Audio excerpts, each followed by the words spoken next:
I didn't cry when my daughter-in-law packed my things into 3 boxes. I didn't say a word when my son carried them out to the car like they were groceries. Not 68 years of living. I just stood in my kitchen doorway and watched. The morning light was coming through the window above the sink, the one I'd stood at for 31 years, washing dishes, watching the yard change through every season. My son didn't look at me. He kept his eyes down, like if he didn't meet mine. What he was doing wasn't real. Maybe that was true for him. It wasn't true for me. They said it was temporary. That's the word my son used. Temporary. He said it the way people say things they've already decided aren't up for discussion. The place was called Willowbrook. It had a fountain in the front that didn't work and carpet the color of old mustard. A woman at the front desk smiled at me with the kind of smile that meant she'd smiled at 100 women like me and would smile at 100 more. My son signed the paperwork. I had already signed mine, months earlier, on a different set of papers. A power of attorney. He brought it to me after my hip surgery, when I was still foggy from the anesthesia and grateful that someone was handling things. He said it was just in case, just so he could help if I needed it.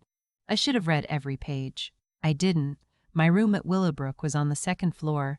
It had one window that looked out onto the parking lot. There was a twin bed, a dresser with a water stain on top, and a small television mounted to the wall. They had a schedule posted on the back of the door. Breakfast at 7:30, lunch at noon, dinner at 5. Lights out suggested at 9. Suggested. That was the word they used, suggested. The first night I lay on that thin mattress and I stared at the ceiling and I thought about everything I should have said in the car. Everything I should have said for the past 2 years, when I first started noticing small things. My checkbook, not where I'd left it. A phone call from my bank that my son intercepted before I could get to it. The way my daughter-in-law would answer questions that were directed at me, like I wasn't in the room. I had thought I was imagining it. I wasn't.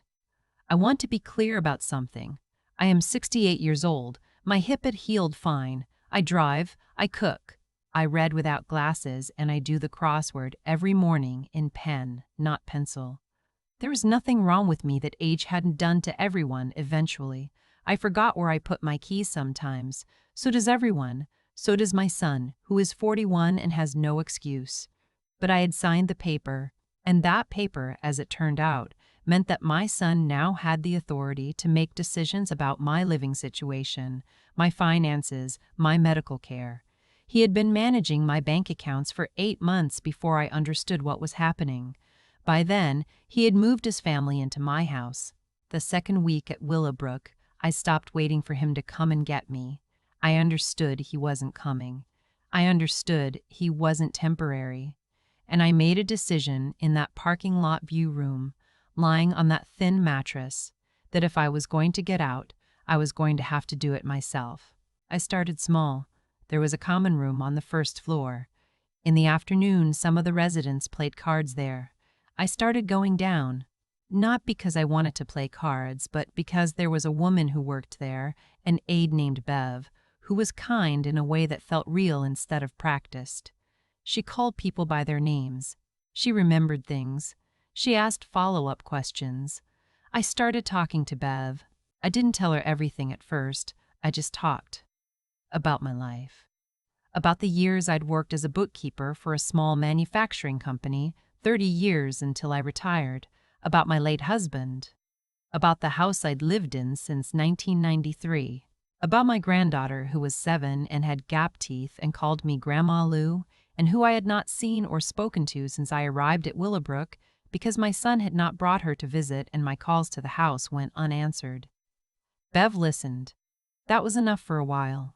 There was a phone in the common room, not a cell phone, a landline, mounted on the wall near the door to the garden. Residents were allowed to use it. I had not been given a cell phone when I arrived. My son had taken mine for safekeeping, he said, but the common room phone was available. I memorized my son's number. I called once. He answered on the second ring. He said I was being dramatic. He said the arrangement was for my own good. He said I'd thank him eventually. Then he said I'd thank him eventually. Then he said he had to go, and he hung up. I stood there holding the receiver for a moment. Then I called someone else. My husband had a brother, my brother-in-law, who I hadn't spoken to in 2 years. We had drifted. That happens sometimes in the years after you lose someone. The people attached to that person drift too, like they're part of the same tide going out. But I knew his number. I had known it for 30 years. He answered on the fourth ring. His voice sounded exactly the same. I told him where I was. I told him what had happened. I was calm. I was very calm. I had cried all I was gonna cry in the first week, and now I was done with that. He was quiet for a long time. Then he said, "I'll make some calls." He called back 2 days later. He had spoken to an elder law attorney, a woman who specialized in exactly this kind of situation, cases where a power of attorney had been used to override a person's autonomy. She had agreed to speak with me by phone first, at no charge, to understand the situation. I used the common room phone again. I spoke to her for 45 minutes. She asked careful, specific questions. She wanted to know the exact language of the power of attorney. She wanted to know whether I had been declared legally incompetent by any court. I had not. She wanted to know whether I had signed anything at Willowbrook stating I was there voluntarily. I didn't know. That was the question that kept me up that night. I went through every paper they had given me when I arrived, which I had kept in the folder in my dresser drawer. The admission paperwork, the resident agreement, the financial responsibility form. I read every page this time. There was a line in the resident agreement. It said that my son, as my designated power of attorney, had authorized my placement. It did not say I had authorized it.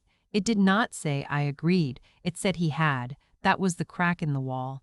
The attorney said that a power of attorney grants financial and medical decision-making authority, but it does not grant the right to institutionalize a person who is mentally competent against their will, not in this state, not without a court order, and there had been no court order. My son had simply walked me in and signed papers and walked out, and Willowbrook had let him, because that is how these things sometimes go when no one pushes back. I was going to push back. It took time. I want to be honest about that. It wasn't one phone call and then freedom. It was 3 weeks of careful conversations, mostly through the common room phone, sometimes through Bev's personal cell phone, when she offered it to me during her break. The attorney was working on something called a petition for restoration of rights. My brother-in-law was gathering documents from my house, photographs, financial records he had copies of from years back when he used to do our taxes, letters. My son called me twice during that time. Both times he told me to stop causing trouble. The second time he told me that if I kept this up, he would make sure I stayed at Willowbrook permanently by pursuing a formal guardianship through the courts. I wrote down what he said, word for word, the moment I got off the phone. Date, time, exact words. The attorney said that was very good. She said to keep doing that. Here is what my son didn't know. He didn't know about my brother-in-law. He didn't know about the attorney. And he didn't know about the account. When my husband died, 11 years ago, he left me everything. The house, the savings, a small investment account. What my son didn't know, what I had never told him because there had never been a reason to, was that there was a second account, a small one at a different bank from before I was married. It was in my name alone. I had kept it open all these years out of a kind of stubbornness I couldn't explain. Just mine, I used to think. Just something of my own. There wasn't much in it, under $4,000, but it was outside of the power of attorney. My son had never found it because he had never known to look for it. That $4,000 paid the attorney's retainer. 6 weeks after I arrived at Willowbrook, I walked out the front door in the early afternoon with a small bag and my brother-in-law's car waiting at the curb. The attorney had filed the petition. A judge had reviewed it and agreed that my placement required my own documented consent, which did not exist. Willowbrook was notified that my continued residency was involuntary and legally untenable. They didn't fight it. These places generally don't want that kind of attention. My son did not know I was leaving until I was already gone. I stayed with my brother-in-law and his wife for the first month. I slept in their guest room and ate dinner with them every evening and didn't talk about what had happened except when I needed to. They didn't push me. That was a kindness I didn't know how much I needed until I had it. The legal process after that was slow and, at times, exhausting. I will not pretend otherwise. Reversing a power of attorney when the person holding it doesn't want to give it up requires documentation and patience, and a willingness to sit in a lawyer's office and answer the same questions multiple times. My son hired his own attorney. There were letters exchanged. There was a mediation session I drove myself to, sat through and walked out of when I realized my son had no intention of negotiating in good faith. The judge did not share his opinion of my son, but the ruling did. The power of attorney was revoked. The transfer of financial management authority was reversed. My accounts were restored to my sole control. My son still lives in my house. That part is not yet resolved. There are more steps. The attorney has explained them to me, and I understand them, and I am moving through them in order the way I move through most things. But here's what I want to say, because I think it matters.